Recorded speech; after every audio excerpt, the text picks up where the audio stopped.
YouTube. My name is Myron Golden, and I want to share the psychology of money, rich, poor, or middle class, because the psychology you have around money is going to determine whether you're rich, poor, or middle class. Yeah. Here we go. You see, I got where I am because someone reached out a hand. Help me to stand, be an independent man. Because I'm standing on the shoulders of a giant. The shoulders of a giant, y'all. I'm thankful. Most people make the mistake of thinking that the difference between rich people, poor people, and middle class people is how much money they have. I submit to you that how much money you have has more to do with whether you have the psychology of a rich person, a middle class person, or a poor person. So, and the difference between how much money you make, whether you're rich, poor, or middle class, has way more to do with your psychology than it does with your job. It has way more to do with your psychology than it does with the side of the tracks you grew up on. Has way more to do with your psychology than it does whether you're a man or a woman, or whether you're black, white, Asian, or Hispanic, or whatever your ethnicity is. How much money you make is determined by whether you have the psychology of a rich person, a poor person, or a middle class person. And when I discovered that, it was like game changer for me. So I'm going to give you a little bit of perspective. I'm going to give you first lesson on perspective is this. So if you are standing at an intersection, this is my best illustration of an intersection. You're standing at an intersection and you see an accident right there in that intersection. Now, you're probably wondering, why did I mark an intersection with a dollar sign? Because if you have an accident, I guarantee you it's going to cost you some money, right? Okay, and also, for most people, if they make any real money in their life, they did it by accident. So those are the two reasons I marked the accident with a money sign. So what you see, if four different people are standing on this intersection, right? What they see is going to be completely different because of one thing. What's that? That's their perspective.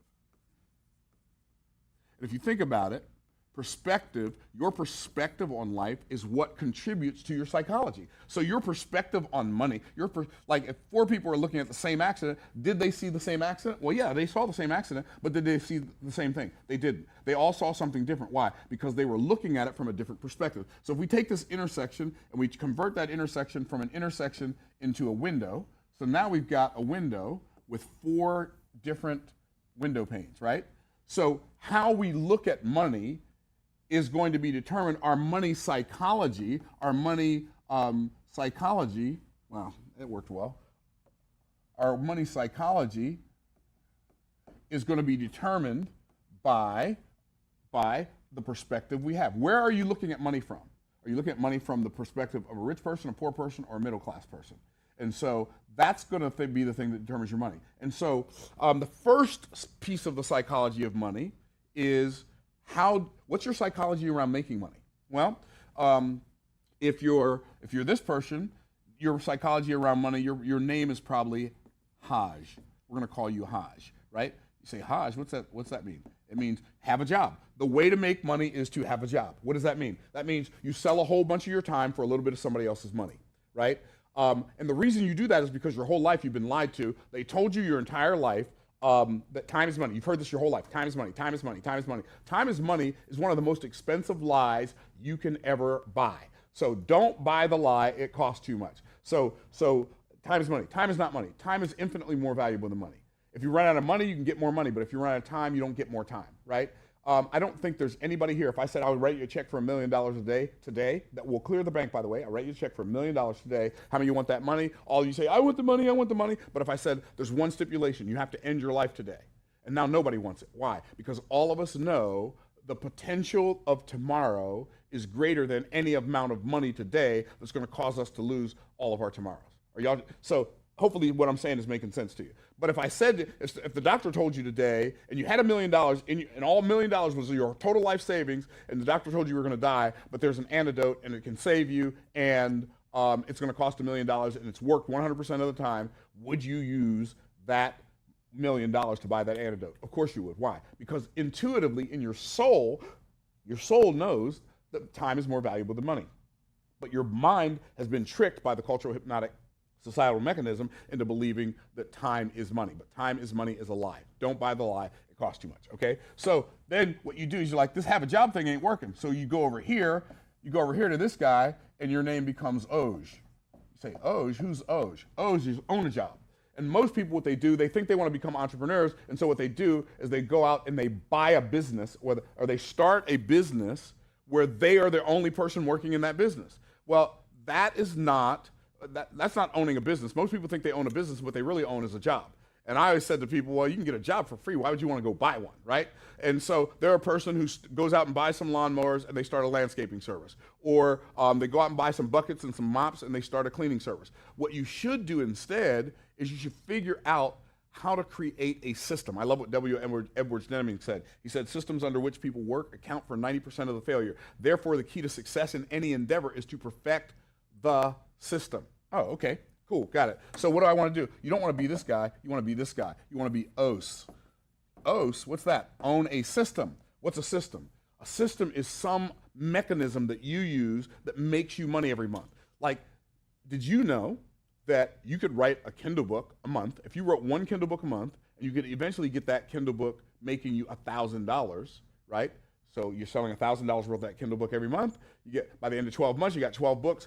Congratulations, you got a business. You got a system that's paying you $12,000 a month. If you have a membership site, and the membership site costs you $97, costs your members $97 a month, you go out and you get 200 members, you're making $20,000 a month.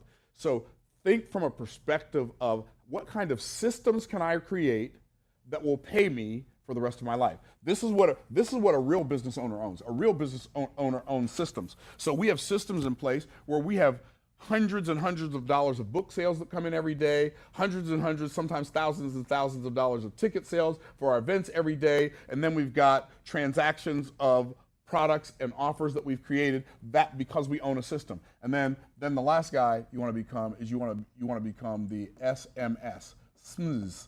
Okay, we'll call him Sams. Okay, so Sams, what does Sams do? Sams sows money seeds. What do you do there? You're investing your money. You're planting your money in the ground and making that money grow out of the ground. So now over here, your systems are making money. Down here, this is why these two people are sad, because you're using your time to make money. You're using your time to make money. You're making more money, but you have less time. Over here, you're using time to make money. You have neither money nor time. Over here, you have more money, but you have no time to enjoy it. When you come up here, now you're finally making more money and you have the time to enjoy it. And then ultimately, when this takes over this space, now you've got so much money coming in, you've got all the money you need and all the time to enjoy it. So, what is the difference between the psychology of rich people, poor people, middle class people? And I'm going to end with this.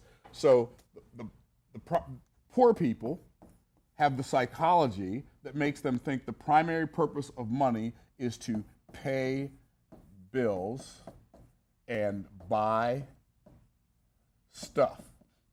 Right? That's the primary purpose of money, pay bills and buy stuff. So they'll go out and they'll find a job that gives them enough money to pay their bills and to buy stuff. Are y'all tracking? So what happens, if this is what you think the purpose of money is, you will always be poor. You're not poor because of the job you have. You got the job you had because your psychology was the psychology of poverty. Okay? So middle class people think the purpose of money is to create and maintain, I hope I spelled that right, good credit. Why? So they can pay their bills on time and buy stuff that they can't really afford. So a middle class person, they'll get a job that makes more money so they can buy things on time and then pay off today's junk with tomorrow's money, right? That's the psychology of middle class people. Rich people believe that we're talking about primary, when we talk about psychology, I'm talking about the psychology between what you believe is the primary purpose of money. So I want you to think about, just for a minute now, while you're watching this video, think about how you think about money. When you think about money, do you think about all the stuff that you got to pay for and there's never enough money? That's because you only decided to figure out how to make enough money to pay for the stuff you buy. Right? So rich people believe, the psychology of rich people when it comes to the purpose of money, rich people believe the primary purpose of money is to turn it into, watch this now, more money. So the first thing you do when you get $1 is you pay your electric bill, your water bill, your mortgage payment, your car insurance, your college loans, you buy food, you pay your utilities, you take yourself to the movies, or you take you and your family to the movies or out to dinner, and you spent this money because you gave yourself a temporary relief of the pain of being broke, right? Or you go out, your car, it has 36,000 miles on it. Oh my goodness, it's so high mileage, I gotta go get a new car. And you really want a new car because you're bored with your old car, right? But the reality is, all you have to do is think about it from a different perspective. So you make enough money, you go buy the stuff, you pay the bills, blah, blah, blah, and you maintain good credit. You got your 750 credit score, your 850 credit score, and you're excited because now I can go buy anything I want, even though I can't afford it. But when you really get it, when it really begins to make sense to you, what you're going to do is every time you get $1, you're going to say, how can I take this dollar and turn it into 2? How can I take this dollar and turn it into 10? How can I take this dollar and turn it into 20? How can I take this dollar and turn it into 30 or 100 or $500? Because when I can take this dollar and turn it into more dollars, in my book, From the Trash Man to the Cash Man, I called that holding on to your money long enough for it to get pregnant and have babies. You never spend the mama money, you only spend the baby money. That's what rich people think about. How can I turn this money into more money? Now, here's the final thing I'm going to say is this.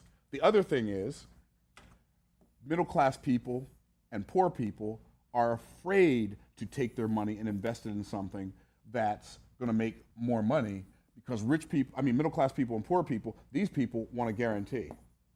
They want a guarantee, right? But rich people want an opportunity. So if you become the kind of person who seeks opportunities over guarantees, and your primary purpose for money is to turn it into more money, then every time you get money, you're going to be looking for a way to turn it into more money, and congratulations, you've developed the psychology of rich folks. Hope that helps. Like the comment, like this video if it made sense to you, comment on it, subscribe, like, comment, subscribe, share, like all that fun stuff. Help the people you know if you think this information will be helpful for them. Hope it helped. Dr. Myron Golden signing out. Bye for now.